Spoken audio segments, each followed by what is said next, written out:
हरे कृष्णा, जय हिंद, नमस्कार दोस्तों। बांग्लादेश में बहुत कुछ चल रहा है। अब ये बात ये देखिए कि हम लोग पाकिस्तान पाकिस्तान बोल तो रहे हैं, लेकिन ये बात भूल गए कि बांग्लादेश में भी हमारे हिंदू भाइयों के ऊपर जुल्म हो रहा है।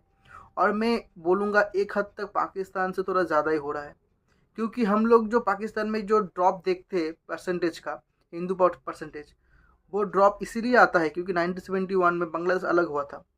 क्योंकि बहुत बड़ा मेजॉरिटी हिंदू पॉपुलेशन बांग्लादेश में रहते हैं। तो इस हिसाब से बांग्लादेश का पॉपुलेशन जहाँ पे पिछले साल में, जब 1940 से 1971 से बाद, जहाँ पे 14-50% हिंदू था, अभी वो सिर्फ 8% 7% रह गए हैं। इसका मतलब बांग्लादेश बहुत ज़्यादा होता है, लेकिन हमारे आंखों के नीचे होता है। हम लोग कभी बांग्लादेश को देखे ही नहीं उस हिसाब से। अभी एक नया हो रहा है कि जो हमारे इस्कॉन टेम्पल के जो अध्यक्ष है, उनको गिरफ्तार किया गया है बांग्लादेशियों की तरफ से, गवर्नमेंट की तरफ से। और अभी नया मुद्दा स्टार्ट हो गया है इस्कॉन बंद करने का। इसके ऊपर हम वीडियो देखेंगे। वीडियो है आरजे रौनक का, तो वीडियो देखते हैं, उसके बाद मैं अपना ओपिनियन दूंगा। आप वीडियो में कमेंट जरूर कीजिएगा आपकी उस मुद्दे पर क्या राय है।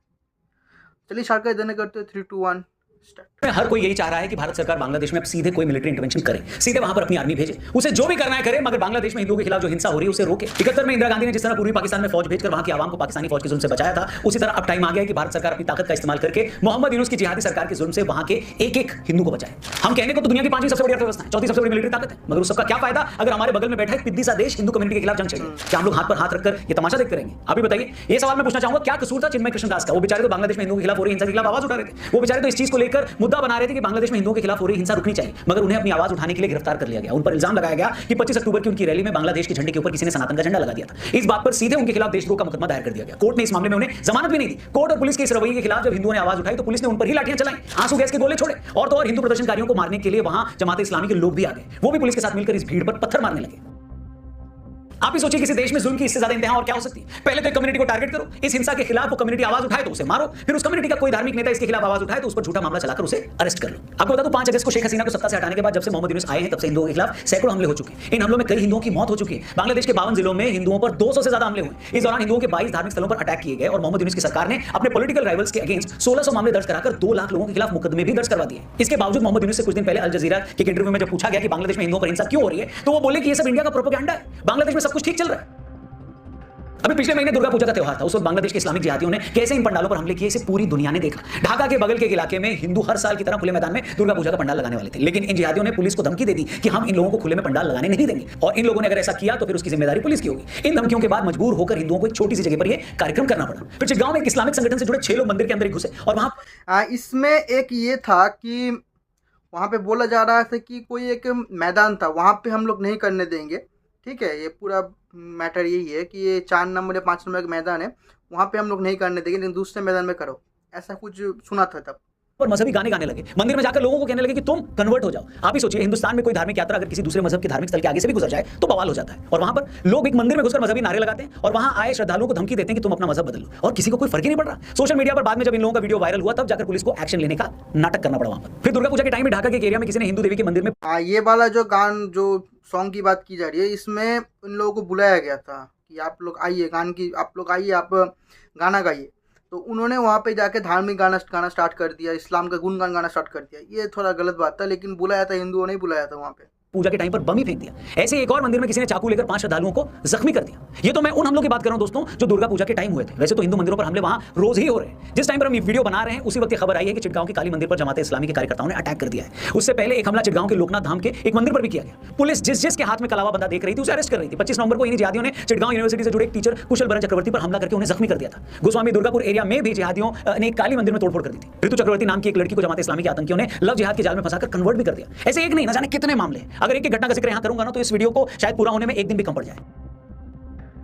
और अगर आपको लग रहा है कि हमले छोटी मोटी जगहों पर हुए हैं, तो शायद आपको यह नहीं पता कि अक्टूबर महीने में बांग्लादेश में क्या हुआ था। आपको जानकर हैरानी होगी, 2021 में मार्च के महीने में प्रधानमंत्री मोदी सतखीरा इलाके के काली शक्तिपीठ में पूजा की थी उन्होंने, और मूर्ति पर चढ़ाने के लिए एक मुकुट भी गिफ्ट किया था। शर्म की बात है कि पिछले महीने इस मुकुट को ही कोई मंदिर से चोरी करके ले गया। मतलब इससे ज्यादा शर्म की और क्या बात हो सकती है कि आपके पड़ोसी देश का प्रधानमंत्री एक मंदिर में आता है, एक मुकुट भेंट करता है, और बांग्लादेश की सरकार उसे तक प्रोटेक्ट नहीं कर पाती। अब आप सोचिए, जब भारत के प्रधानमंत्री का भेंट किया मुकुट बांग्लादेश के मंदिर में सेव नहीं है, तो बांग्लादेश के बाकी मंदिरों का क्या ही हाल होगा।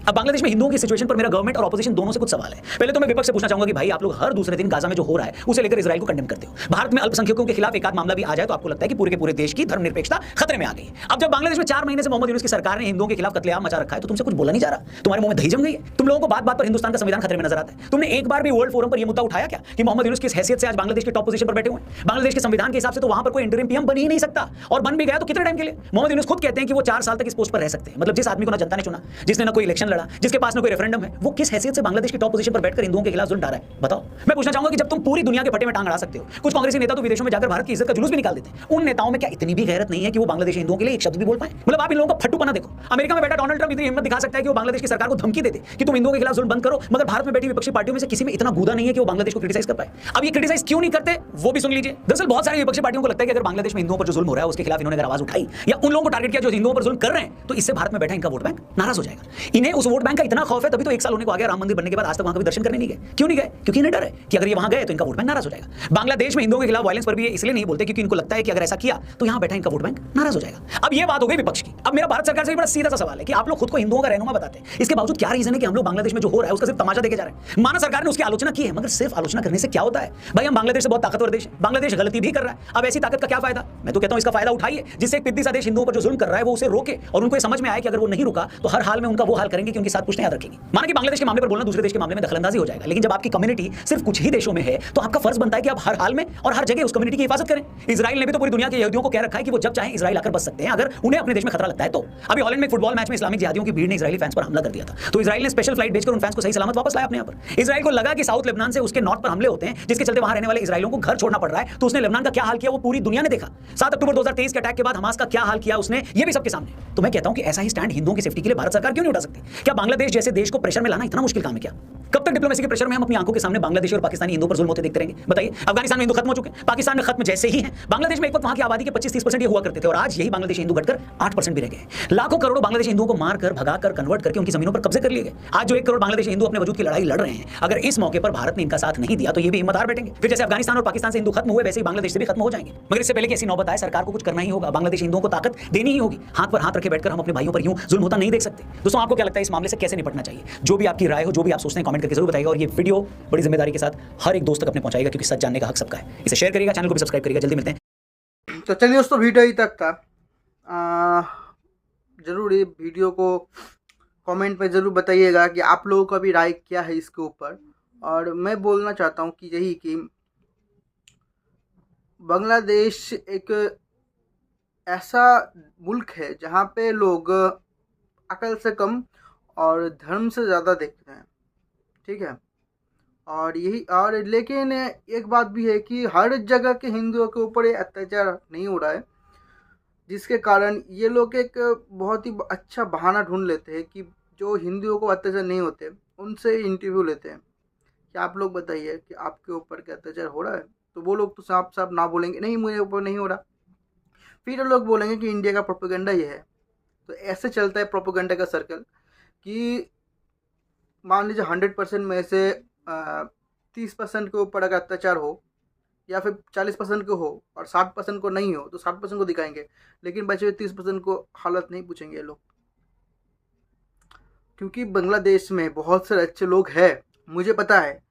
क्योंकि जब बांग्लादेश में 1971 में जब मारकाट चल रहा था तब मेरे जो परदादा थे, दादा थे, वो लोग आए थे। वो लोग ने बताया था कि बहुत सारे मुस्लिम उन लोगों को बचाए थे, बहुत सारे मुस्लिम उन लोगों को अपने घर में रखते थे, ठीक है। तो इसका मतलब ये नहीं सब खराब है।